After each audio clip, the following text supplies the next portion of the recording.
Wantu zamuzungulira zimbiri misonkho imene yomwalipira ndinu koma akuti apita kuja private trip ndege yokwera yolipira amalawi koma ati nja private trip miyezi itatu ma private trip awiri uko itere 5 years miyezi itatu ma private trip awiri pakutapa chaka ma private trip 8 potha chaka 5 ma private trip 40 tikwanitsa ndege ibwere huwu kunyamula munthu huwu kupita naye kujoni ka 40 tikwanitsa misonkho yake imeneyi nkayankhula chonchi madzulo ku apolisi unyumba akuti mabungo osesa zinyalala mudzimu bungo ila mkazi wa president lero ngubwera president uja akazi wake akhazikitsaso bungo licha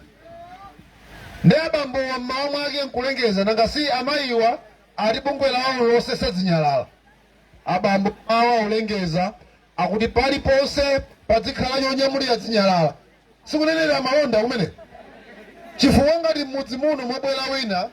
watsekula golosale apa ndakugulitsa kachakumwa kake wotchedwa chaziya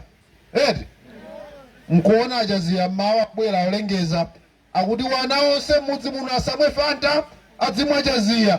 malondawo sanenera akazawo ndakuti ayi paliponse pakhale zotengera zinyalala koma akazi wawo akhazikitsa ati chosesera zinyalalazi ata dzayambiranso zinthu zichi nkayankhula chonchi madzulo ano wakumaula